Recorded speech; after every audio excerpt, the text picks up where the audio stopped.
Far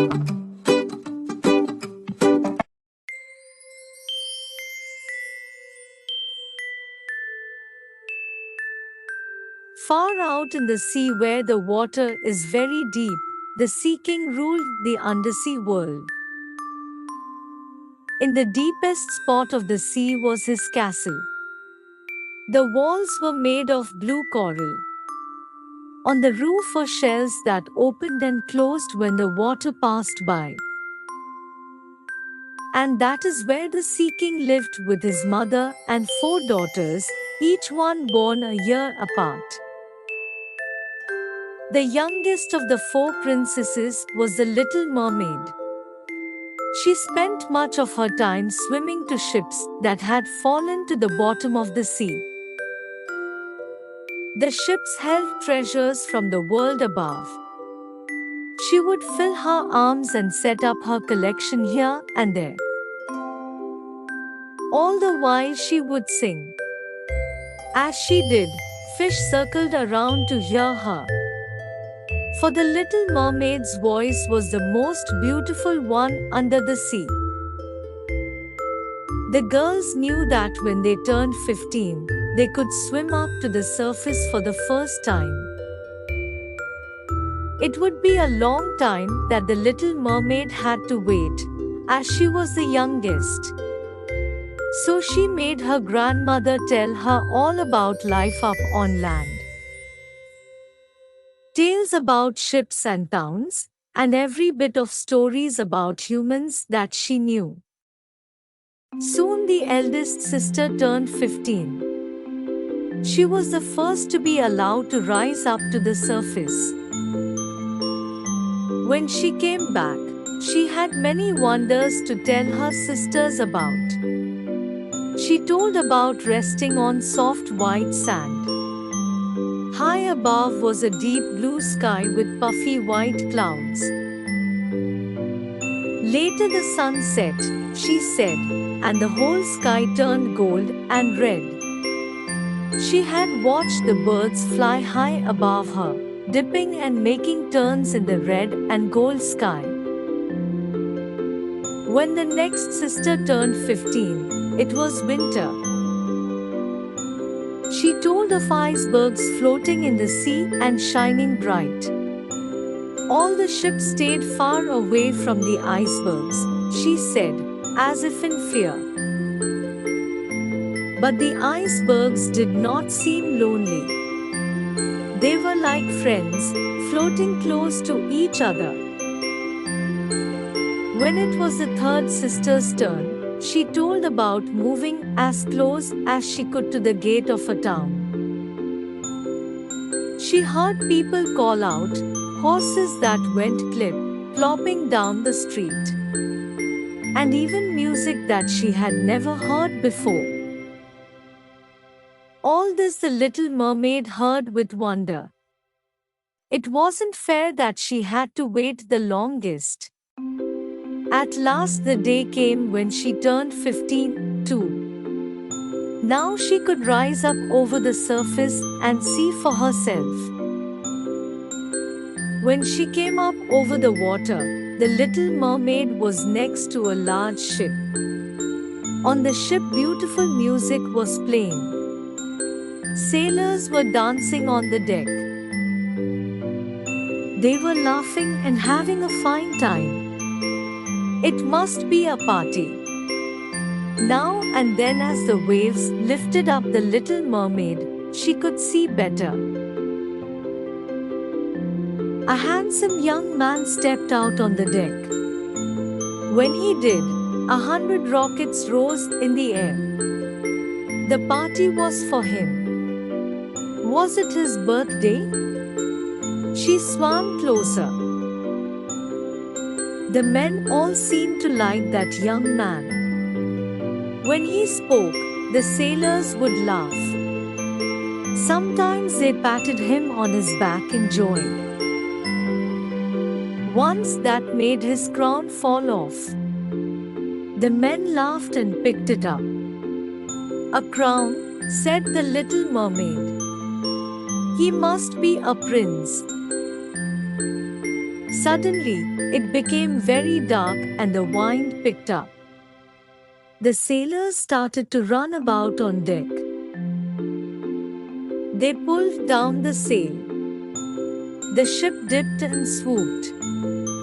It rolled side to side and up and down on the high waves. Then lightning, thunder, a strong rainstorm hit. The poor ship started to tip on the rough waves. It was so dark that the little mermaid could see nothing.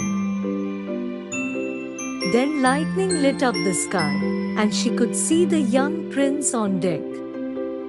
He seemed to be the only one still there. He was working hard to keep the ship afloat. He was throwing ropes out to his men who had jumped. But then, all at once, the waves got very high and the ship started to tip over. The prince was flung to the side of the ship and thrown overboard. Down into the sea he fell. He dropped very fast. What was the little mermaid to do? She knew that human beings cannot live under the water. She dove deep and fast. She reached out and was able to grab his shirt. Then she swam up to the surface as fast as she could. At last she could pull his head above the water. There the two of them floated as the waves rose and fell. By morning, the storm had passed. Yet the prince was as still as he had been all night. From far off the little mermaid saw tops of hills. Land, she said. She swam to the shore, pulling him behind her. It was not easy to pull the young man up onto dry sand, but she did it. Was he dead? She sang a sad song. All of a sudden, the prince started to move. "Oh, are you all right?" she asked, and touched his forehead. Just then, she heard a group of girls come over. At once, she dove into the sea and hid behind a rock. They must not see her a mermaid. The girls found the prince, who was now awake. They called for help and soon he was led off. The prince would never know that she had saved him. The little mermaid sunk into a deep gloom. When she went back home, her sisters wanted to know all about her trip. But she was too sad to say anything. Days went by. Then weeks. The sisters went to their grandmother for help. The old woman went to her granddaughter. "Child, what is the matter?" she said. The little mermaid cried out, "Grandmother, I will never be happy again."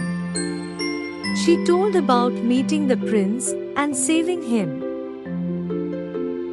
Then having to leave him behind. "Unless I can somehow walk on land and be with that young man, I will be sad for the rest of my days." "My dear," said the grandmother, "you know as well as I do that it is not possible for a mermaid to walk on two legs. Why, the only one who can do anything like that is the sea witch. But of course it is much too dangerous to go to her." The sea witch. Before she knew it, the little mermaid was headed to the far corner of the sea, where the sea witch lived. "This is no problem," said the sea witch when the little mermaid told her what she needed. "I fix problems much harder than this." "Why, To have legs, all you need to do is to drink my potion. Then she turned to face the girl. But I don't just give it away, you understand. Oh, said the little mermaid. What then is your prize? In her heart, she felt a lift. So there was a way she could have two legs and be with the prince after all. Oh, not too much, said the sea witch. For one, you must give up your voice. My voice, said the little mermaid. She knew her voice is what everyone loved about her the best. You don't need it, said the sea witch. Chitter, chatter, what a waste of time. But know this, little pretty. If the prince marries someone else, the next day you must die. And your voice will stay with me forever. But then again, who knows? He might choose you. The little mermaid's heart leaped. The sea witch held out a glass with a green potion. So, she said, what are you going to do? Make up your mind. I don't have all day. Check the description for more information and exciting offers. If you are new to our channel, don't forget to hit the bell icon and subscribe to our channel. The little mermaid took the potion and drank it. At once she felt dizzy and in pain, as if a sword was being passed through her body. She spun and jerked about, then fell. When she awoke, she was on the same dry land as when she had rescued the prince. Lifting up her head, she could see that her dream had come true. Where her tail had been, she had two human legs. Say, miss, are you in trouble? It was none other than the prince. She tried to say something but no words came out of her mouth. Can you not speak? Said he. She shook her head no. Oh, well then, let me take you to the castle. You can clean up there and get some dry clothes to wear. You can be sure the little mermaid was very happy to join the prince at the castle. At first, walking on her two legs was shaky. But soon she got the hang of it. That night, the prince showed her around the castle rooms. He would point to a portrait and tell her all about the person. When he said something funny, they laughed together. When the story was sad, her kind eyes told him that she knew why and she felt sad, too. The next day was a royal party. The prince had not been not looking forward to going to it. Hours of standing with finely dressed people who talk and have nothing to say. He asked the little mermaid if she might come with him. She nodded a big yes. That day, with the little mermaid by his side, the prince felt glad. Sometimes he would make a comment in a low voice to her. And by her eyes and face, he knew that she understood. After that, the prince wanted the little mermaid by his side every day. He thought he could even fall in love with her. But he still held out hope to marry the one with the lovely voice he remembered from when he had been rescued. Of course, it could not be his wonderful new friend who was not able to talk, let alone sing. The king called for his son one day. Son, He said, "Your mother and I have made a decision. It is time that you took a bride. Lucky for you that we already picked one out for you." "What?" said the prince. He only wanted to marry the woman with the beautiful voice that he remembered. "Who is she?" "A princess from a nearby land. Tonight she is coming with her parents. We will make the wedding plans." The prince was crushed, and the little mermaid felt fear. She knew what would happen to her the day after the prince married someone else. That night her troubles got even worse. What the little mermaid did not know was that the sea witch had put her voice into this princess. She was a stuck-up princess who thought only of herself. Yet when she spoke, it was the little mermaid's voice that came out. The prince was stunned. He asked the princess to sing. It was the little mermaid's voice that filled the room. The prince could not believe his luck.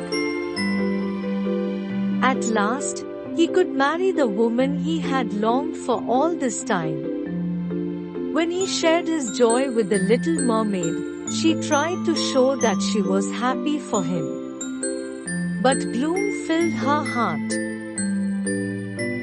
The next morning at dawn, the little mermaid went to the sea. Her sisters, worried since they had not heard from her, rose above the water to see how she was.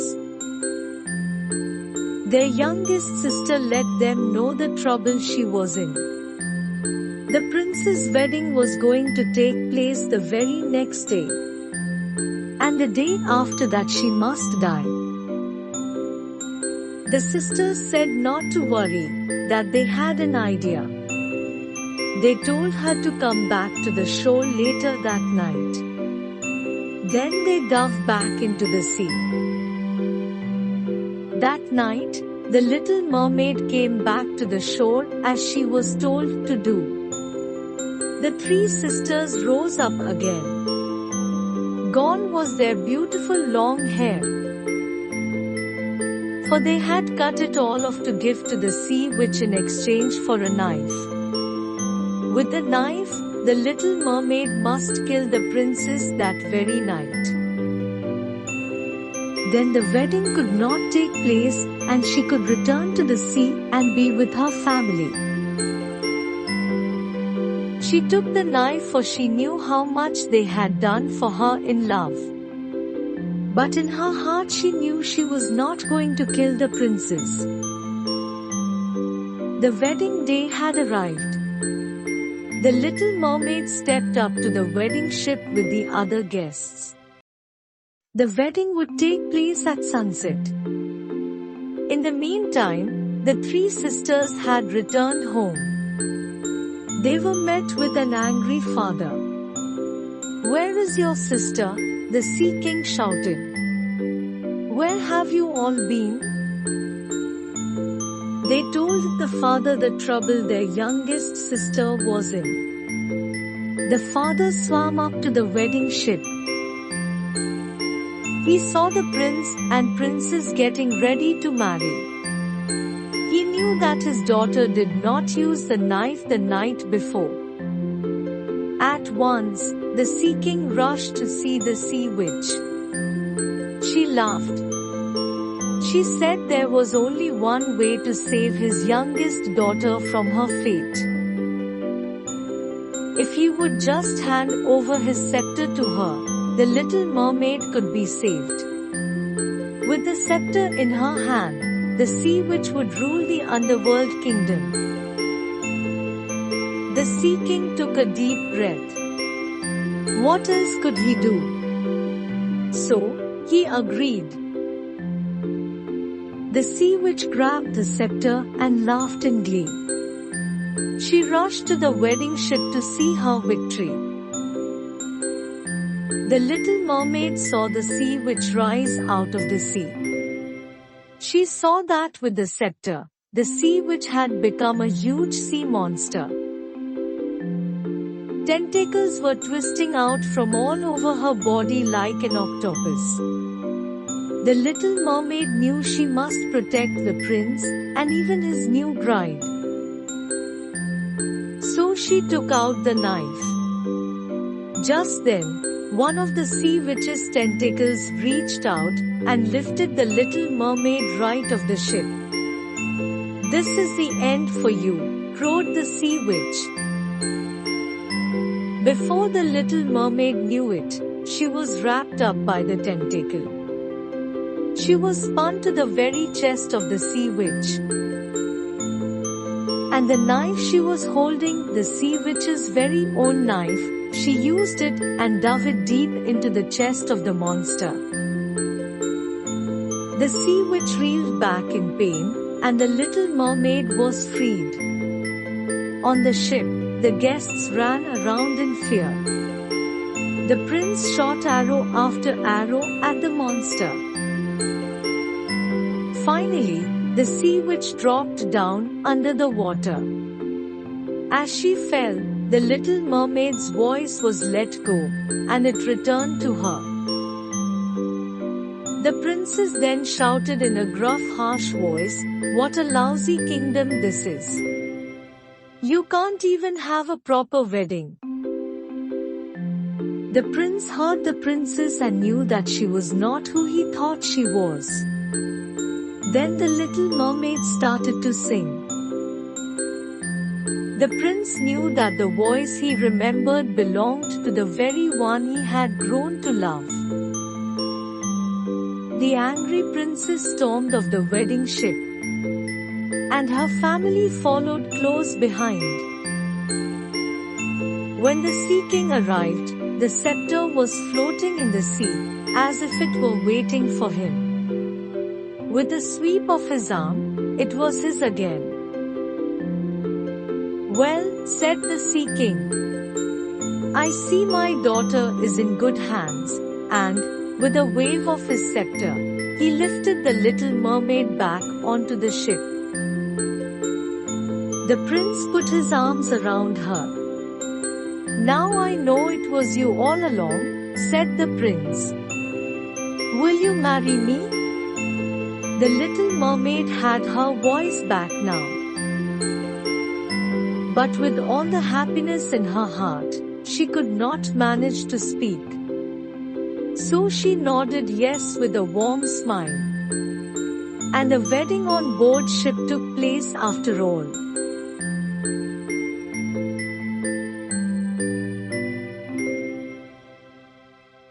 Check the description for more information and exciting offers. If you are new to our channel, don't forget to hit the bell icon and subscribe to our channel. If you have any suggestions, then kindly leave a comment in comment section. Thanks for watching. Visit us again.